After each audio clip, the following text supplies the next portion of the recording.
Hey guys, what's up? It's your girl, Grace Tori, and I'm back with a whole new podcast episode.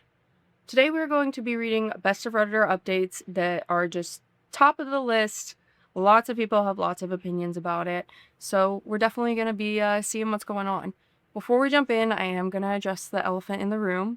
Hopefully you can't hear the fan, but I'm not in my usual studio.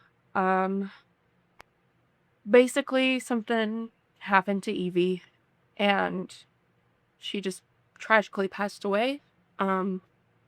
So you guys know that she was basically my whole world. So it's been a really hard couple of days, but I'll probably talk about it more when I feel like I can.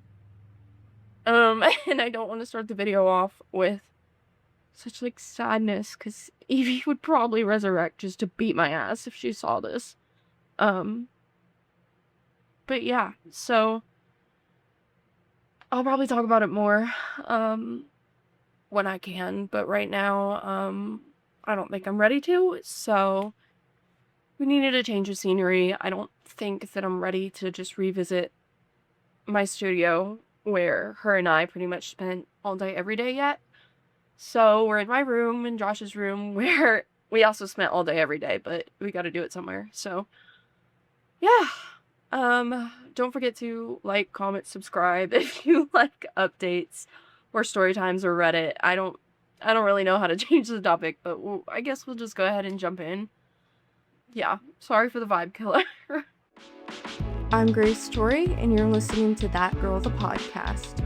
Grab a beverage of choice and settle in, because the new episode is starting now. Wedding bartender made a comment to me, the bride, about bar tips on my wedding night after we'd already paid a 20% service fee. And this is also, I'm reading from my laptop, so if I'm looking down, that's what I'm looking at. Just a heads up. We had a small wedding at an established wedding venue that we paid for food and beverage through, and a big philosophy for us when planning the ceremony was to make sure our staff were taken care of beforehand so that our guests were under no additional obligations since they were already traveling to spend time with us at the wedding. Well, we paid the venue with a service fee that was 20% of the venue and food cost, which I'd say were both rather expensive. It's a nice place, and this is what we were going for / excited about. The service fee wasn't listed as a gratuity, but claimed to go directly to the staff, so we thought we were covered. Upon my arrival, we saw that the event manager, who was also partially tending the bar, had set up a sign with a QR code at the bar for tipping their personal Venmo. I thought this was tacky to begin with, but also genuinely thought that we'd taken care of it by preparing the 20% service fee. Since I didn't want guests to feel any obligation, we asked for the Venmo sign to be taken down. Again, this was a nice place, and the DIY Venmo QR code looked out of place and really caught us off guard. So are they a contractor? Because if they are a contractor, I could see why they would do that. Is their personal Venmo their company name? I don't know. Because when you are a contractor, this is how you do it. It's not like you have a business to advocate for you. And obviously tipping is a huge part of bartending service work of any kind for the most part. But also, I'm thinking it's kind of convenient if you are someone who doesn't carry cash like myself. If they have a Venmo, using the QR code is honestly way easier. So I would appreciate it. But let's keep reading. Fast forward to the end of the evening. I was basking in the warm glow of my new marriage, and the Venmo guy cornered me as I was leaving to say, it was my understanding that we'd settle up at the end of the night. There are a lot of things to keep track of with wedding vendors and gratuities. I'm sorry, I can't say that. Gratuities. So this caused me to panic that I'd hallucinated the 20% service charge and we were stiffing them, and I delayed leaving to make sure that we'd remembered our payment / the contract right. It left an extremely sour taste in my and my spouse's mouths, because regardless, why was he asking me at that moment? Ask the wedding planner or send an email afterward, or don't ask at all. Don't interrupt a person's wedding evening by expecting gratuity over a 20% industry standard.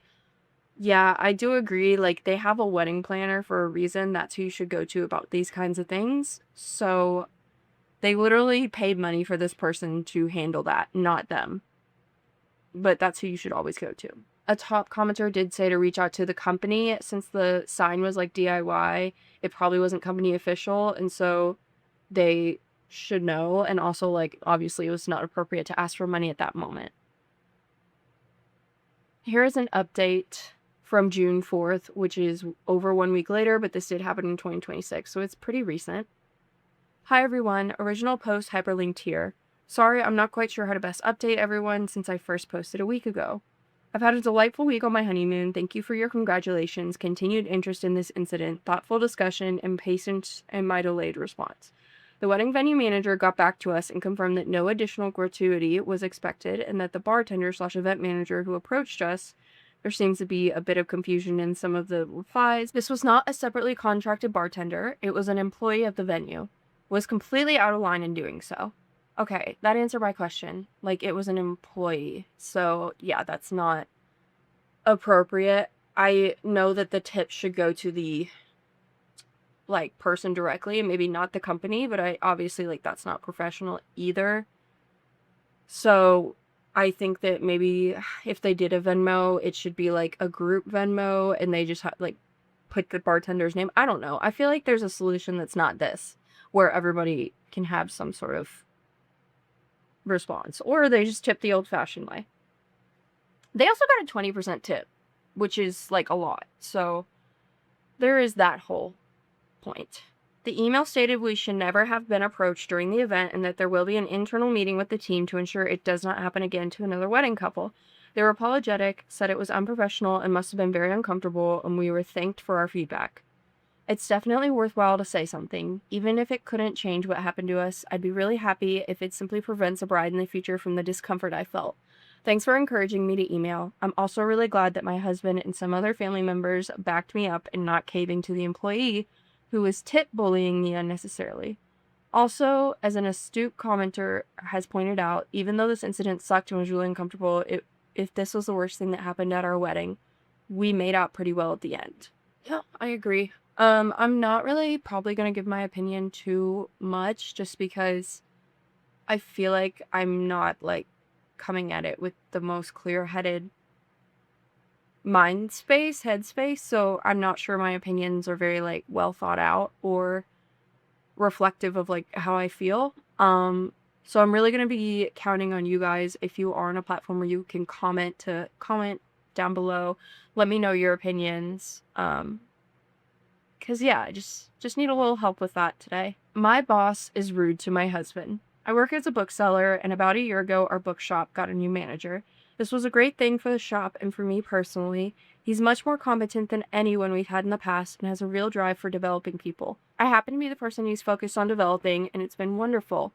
I get paid more now, have lots more responsibility, and I'm being provided with all the training to start managing my own shop before Christmas. I'm being treated as a rising star in the business. We're a part of a very big chain and given a lot of opportunities to excel, which of course feels fantastic. I'm very grateful. There's only one snag though. My boss is very keen to socialize with me outside of work, both one-on-one and as part of the management team. The culture in our shop has always been that partners, spouses, housemates, friends, etc. are very welcome at these events. However, my manager seems to absolutely despise my husband. I can't find any reason for this. Obviously, I love him, so you could argue that I'm biased, but really, everybody adores my partner. He's gentle, fun, and a good listener, and always proves a popular addition. Honestly, half of my colleagues probably prefer him to me. He's only spoken to my boss a couple of times, and only briefly, but my boss is openly dismissive of him. He makes disparaging remarks about him, stops engaging in conversations when I bring him up, and recently, when my husband arrived to some drinks, my boss visibly and obviously swung his entire body around in his seat so that he was facing away from us and left not long after. I have no idea what to do. I have a fantastic working relationship with my boss, and frankly, I plan to capitalize on that, but this makes me really uncomfortable. For further context, I'm a woman and he's a man, and he is single. However, he has often told me that his preference is for very done-up, alternative but feminine women, which does not describe me. I'm a straggly-haired, no makeup, shapeless clothing wearer. At first, I tried to dismiss his disparaging comments as an awkward attempt at humor, but after he so rudely turned away from my partner at the drinks, I'm angry. I don't know how to bring this up with him or if I should. Help. Yeah. I think he's into you. OOP did comment a theory that says, I know I still seem very the lady doth protest too much, I would add that he's a newcomer to a big city and lives alone, so I've wondered if he's trying to manufacture a group of new friends. Maybe, but I don't understand why he would push your husband to the side if that's the case. Update 1. The situation remains an odd one. Whilst I wussed out of taking your advice when it came to actually talking to my manager about it, I thought there was enough plausible deniability that it might make me look a bit of a nutter. Alright. I did start shutting down the comments when they cropped up and being rather icier than I normally would be. As a woman, we're so socialized to be warm and accommodating that I think this took him back a bit, and the snide comments stopped pretty much dead. I've also set a firm boundary on socializing with him and anything but the largest, most work-centric outings. He got a bit snippy when I didn't come to his birthday, but sorry, I was out with my husband. Some friends of ours recently had a baby, so we had a very fun evening playing house with said baby, whilst the new parents got to have a rare night out together. I even showed my boss some adorable pictures of my husband cuddling said baby. I know it's petty. However, the sheer wealth of commenters speculating that my boss has a crush on me has me thinking. They're probably right, and if they are right, then the way he's going about things is uncomfortable, creepy, and unethical. As we move into the much, much busier period in our shop, he's started scheduling just the two of us to work late in the shop to catch up. Normally, this is a job that a team of at least 3 people would do, presumably to avoid situations like this. To add to the issue, as my commenters predicted, I didn't end up getting my own store. Imagine I needed a 90% of my performance review to get promoted into it.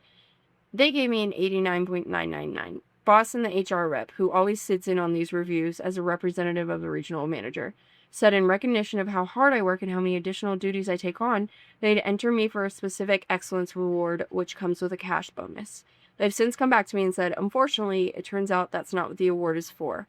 I then set a meeting to discuss pay and advance the points that A, I'm taking on much more work than I was at this point last year, and B, getting paid effectively less for it due to rampant inflation. The answer was that a raise was not possible, and the plan going forward would be to schedule another performance review after Christmas and discuss it then. Following this, I attended the Christmas meeting where they told us all how our shop was forecast to take upward of 60,000 pounds a day.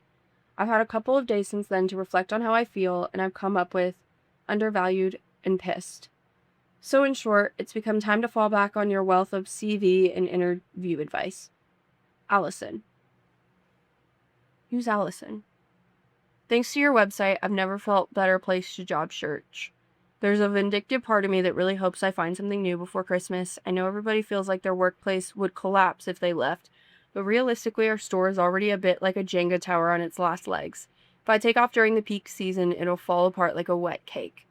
As a last note, this aggressively festive season, please be tender and mild to your retail workers, especially if you happen to be in a very large bookshop in artsy English City, and you notice the conspicuous absence of a certain shaggy-haired, no-makeup, baggy clothes-wearing team leader. Next update is 3 days after the first one, and it says, I wanted to add a postscript. I got another job after I wrote to you with my update. I decided I was just furious enough to quit without another job offer in my pocket. To the abject horror of my parents, I did just that. I was, of course, very nervous about going voluntarily unemployed at the beginning of a recession, but I'm so pleased to report that, thanks in no small part to your job application advice, I've been offered another job. It's fewer hours, more money, more benefits, and to the relief of my formerly horrified parents, much more prestige. The offer came through on the penultimate day of my notice period, which was very sweet indeed. During the whole notice month, my boss noticeably ignored me, which was an improvement. On my last day, he then handed me a card with a poem inside it and said, I kid you not, don't tell your hubby. I gave what I hope was a bollock shriveling laugh and said of course I would tell my husband, we share everything. Boss then squeezed my shoulder and said, I'll miss you, in an embarrassingly heartfelt voice. Yikes. I did, of course, show my husband the card. I then took great pleasure from deleting my former boss from my phone, thoughts, and life. Yeah, a top comment says, I guess that boss had a crush from the title alone, which I agree. But I'm glad that this worked out for you. Because that was just not appropriate from your boss. There were a lot of little, micro things that add up. And I'm glad that you were just able to move on from that and find something better. My fiancé cheated on me. I've 32 female, been with my fiancé, 33 male, for 5 years. We were supposed to get married last August, but made the tough decision to postpone our big day until August of 2022 because a lot of our older family members had expressed concerns with flying and being around a crowd of people. This was originally posted on October 12th, 2021, by the way, so it's not too much further down the road. I met him at work. We were both hairstylists at a higher end salon. It's not a really creative environment. Occasionally, you'll get someone who wants rainbow hair, but other than that, it's very generic colors and cuts. Like 9 months ago, he told me he was feeling really depressed and stagnant at work and wanted to quit and work in a more creative environment. I supported him, and he started working at a new salon within the month. Literally everyone who works there is in their early to mid-20s besides him. Instantly, he was so much happier, and within a few weeks, he expressed his desire to start trying for a family and wanting me to come off the pill. I told him I thought it would be better to wait a little while, preferably after the wedding, because he wasn't bringing in the same money he used to. Some of his clients followed him, but the majority didn't, so his book/money was cut in half. Yeah, that's fair. I agree with that. His birthday is in May, and he brought up trying again and how he's in a good place at work and the timing is right. I don't understand why you wouldn't just wait until after the wedding at that point. Just one thing at a time. That's a lot of life changes at once. Obviously, that's just my personal opinion. Do whatever you want, whatever is best for you. But if there's no other factors, it's weird that he would want to push it. I agreed to come off birth control, not really trying to prevent it, thinking it would take months to get pregnant. I get pregnant in June, 20 weeks, 4 days, and we're both excited for the next chapter of our lives together. That's very quick to get off of birth control, crazy quick. July, he changes his hours and starts working more, and he tells me it's because he wants to be able to have money set aside for the baby, because I won't be working for 6 to 8 weeks after birth. I don't think anything of it and think it's sweet he's trying to provide for the baby. 2 weeks ago, he sits me down crying, telling me he effed up. I'm thinking he got fired. He cheated on me with his 20-year-old apprentice/stylist under him. I was in complete shock, because this is what he wanted. He told me it's been going on since he found out I was pregnant, because all of a sudden things he thought about just got really real, and he couldn't handle it. I told him I couldn't deal with all of this now, and he needed to get out and stay with his friends or family. That's insane. He pushed her to be pregnant. And then the second he gets pregnant, he's like, oh man, that's real. You're actually pregnant. We can't do that. Men. He's been calling and texting me nonstop and apologizing, wanting to work on things, but he won't quit. I don't trust him and don't think I can unless he leaves his job and isn't around her all the time. I've talked to my therapist about this, and I really don't know what the right answer is here. I'm not pissed. I'm hurt. He's going to be in my life forever, one way or another. I told him I'm 99% sure this is something I can't get over. I'm really trying my hardest to stay calm for the baby's sake, because I know stress isn't good and can lead to issues. Any advice would be great. Him not being involved is not an option. I would never be that cool. He'll be a great father. He's so good with kids. Let's jump into the update from 10 days later. Originally, he was reluctant to go see a therapist with me. My personal therapist had recommended we see a colleague of hers, but ultimately I decided I no longer wanted to be in the relationship. We've gone 2 sessions with my therapist to try and salvage a friendship for our child's sake. He agreed to keep going and is actually paying for it. He still wants to try and win me back. I met with one lawyer and did not like him at all, so I'm still looking for one. I gave him the heads up in one of our sessions. He was pissed, but my therapist helped him realize having concrete terms we have to stick to is beneficial for the baby. He told me during one of our sessions he came clean because she told him she loved him and saw a future with him. He said he doesn't love her and doesn't want a future with her. She already knew about me and had met me a handful of times. Mostly everyone he works with knows me and knew what was going on. He wasn't worried about anyone spilling the beans. She's not pregnant. I won't be contacting the owner like some people have mentioned in my post. I'm not going to screw around with my kids' future money. That's not okay in my book. He said he also feels so much more relevant at his new salon and that all the younger people look to him for advice and almost like he's a quote-unquote hair god. His words, not mine. And he feels really good to be appreciated for his talents again. He doesn't want to leave the salon. He admitted to feeling scared about being a dad, and he wasn't anticipating that, and he was upset I wasn't as stoked as he was in the beginning. It made him feel like I didn't want a family with him. He said he's been feeling underappreciated at home and started looking elsewhere. I feel like that's always the excuse when, they don't have an excuse. So, I was just feeling underappreciated, whether that's true or not. So that's annoying. I can kind of see where he's coming from with that. After not leaving our house for months last year, I think we got into a weird pattern. I just wish he would have communicated with me before he chose to have an affair. I think it's obvious I'm not having an abortion, even though many of you suggested that. Also, sorry to anyone who DM'd me. My phone and computer won't let me open the messages. Not sure if it's a glitch. People asked if she was 100% done with the relationship, and she said, I'm 150% done with him. We are in therapy to try and salvage a friendship and co-parent relationship. Top comment from Best Redditor is, the hair god didn't feel appreciated, so he destroyed his family. What a colossal jerk. True. My 23 female boyfriend, 25 male, keeps asking me to shave my down under hair, and I'm losing my mind. I've been dating my boyfriend Alex for about a year. Now for some background, I'm completely okay with people having preferences around their or their partner's down their hair situation. But I made it a point since I was 20 to tell my partners pretty soon into us hanging out that I do not shave or wax. I used to do it all the time when I was a teenager, and it left me with a bunch of ingrown hairs, rashes, and pain. I realized I was slowly doing it for the other person, and I preferred some hair on myself. I do trim, though. I tell a potential partner / hookup as soon as the spicy time comes up that if they're not okay with dating someone like this, I respect that, but we're just not compatible. When Alex and I started talking about spicy time, I told him the exact same thing. He told me there was no issue, and he didn't care one way or another. I thought, great. We began dating with no issues. He's the coolest dude I've ever met, and I was seriously considering moving in together around 6 months into us dating. That is, until around 3 months ago. He randomly brought up that he was talking to some friends about manscaping. I also prefer hair in my partners, so I've never asked them to shave or even trim.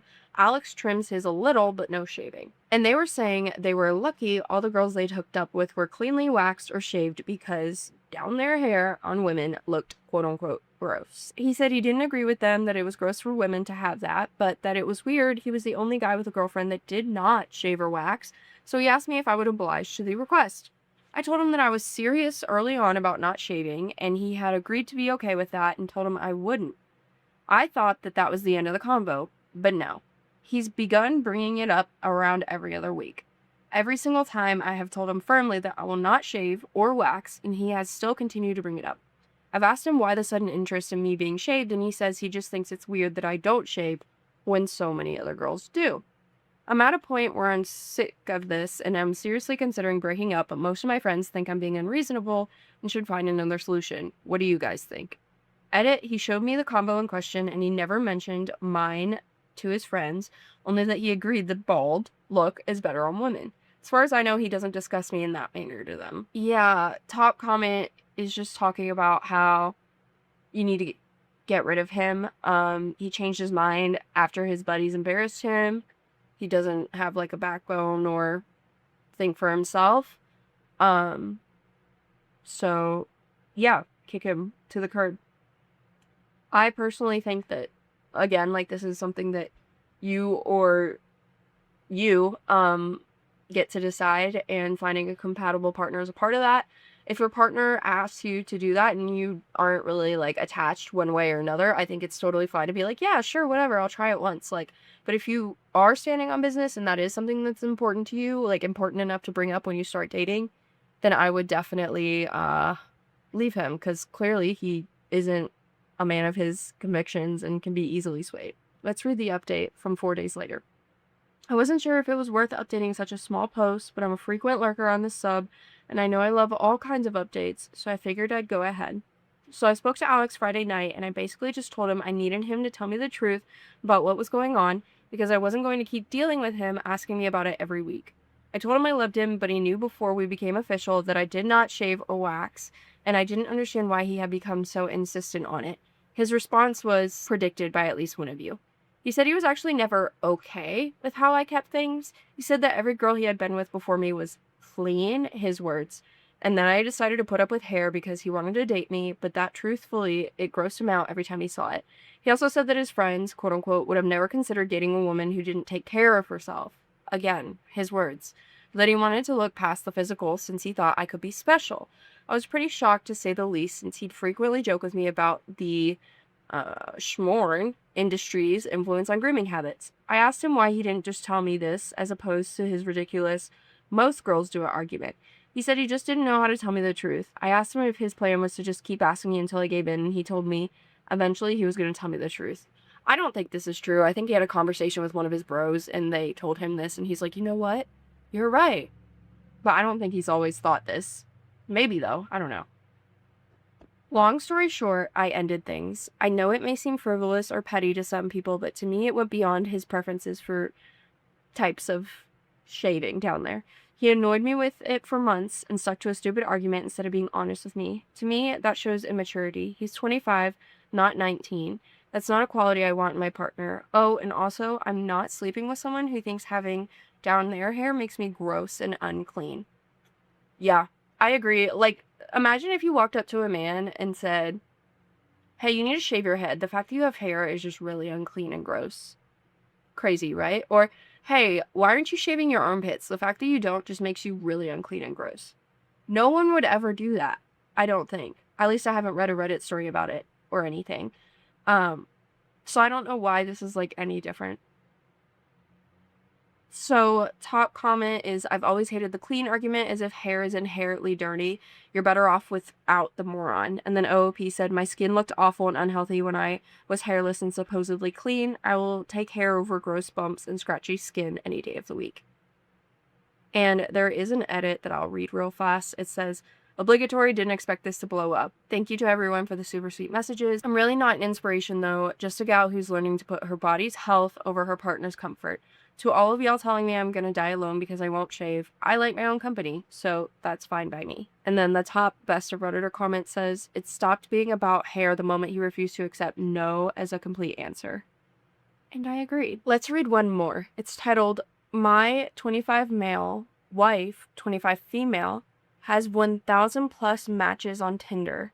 We are high school sweethearts, have a young son. Hi, r/relationship advice, longtime lurker, first time poster, using throwaway since my wife knows my Reddit. I'll be slightly changing details and ages as well. I, 25 male, have had a solid relationship with my wife, 25 female, since the beginning. We met in middle school and started dating as sophomores. Even back in 8th grade, we knew we would end up together. We just couldn't date at the time due to her parents' wishes, which was fine. In retrospect, I, nor any other 8th grader, is ready for any sort of committed relationship. We always knew. Once during freshman year, she was being bullied by some senior soccer players. She was on the team. It was just standard teenage crap, but I wrote her a card telling her how much her friendship meant to me, how glad I was that she was in my life, and I gave her a small necklace too. Nothing expensive. In fact, it's made of plastic. But she loved it, hugged me, told me that she never wanted us to devolve into strangers, and she has worn the necklace essentially every day since. Now I fear that if my mental health is of any importance to me, I may be forced to make a stranger.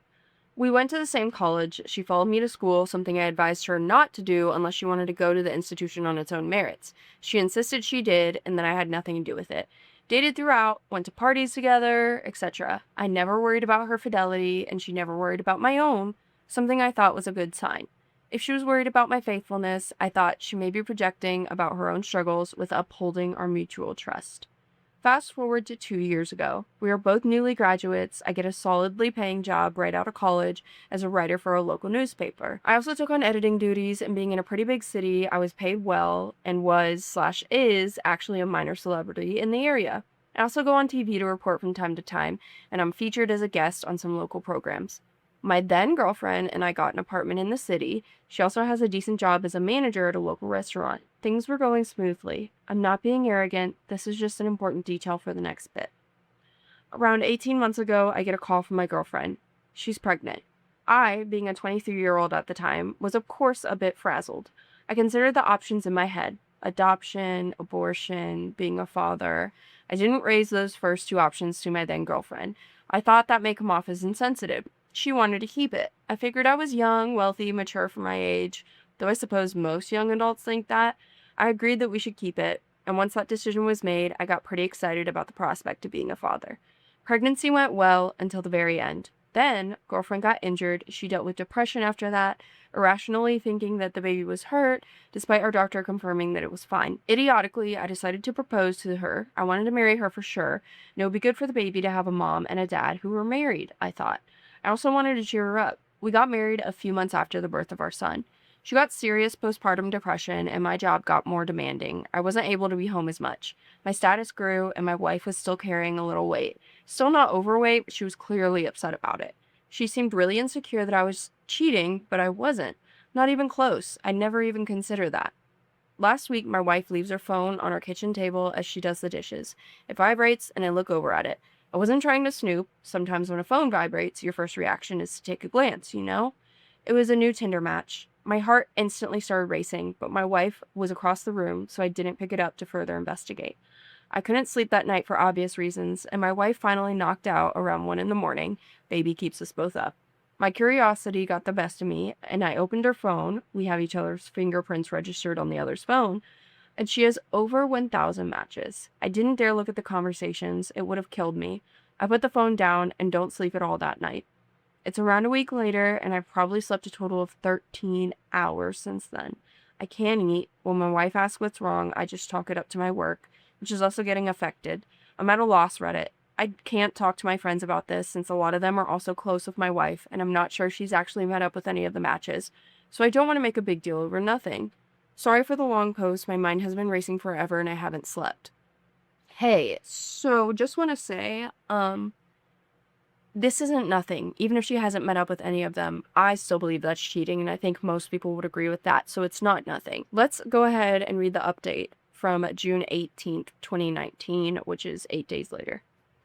I finally worked up the balls to confront my wife over this 3 days ago on Sunday. We went out to brunch, and after, I told her straight up that I saw a Tinder notification. She told me that she uses it as a confidence booster, something not so surprising. She then opened her profile and showed that she hadn't talked to any of the guys she matched with. I scrolled around for a bit, something she let me do, and found that she was telling the truth. They were only incoming messages, no outgoing.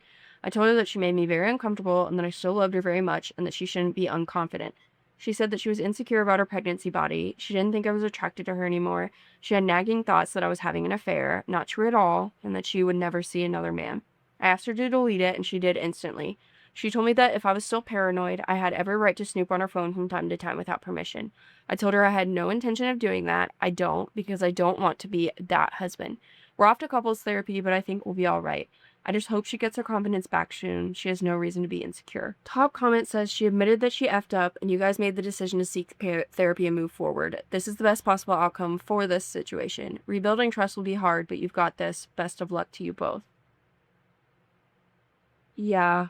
In my opinion, when you go down rabbit holes like this, as like someone who's feeling insecure, you are searching for that external validation when at the end of the day, you need to be trying to have that validation within yourself. Like you need to raise your self-worth and be confident because you believe you're worthy of being confident, not because a man tells you or a woman tells you. And I know that that's way easier said than done. I'm still working on that myself.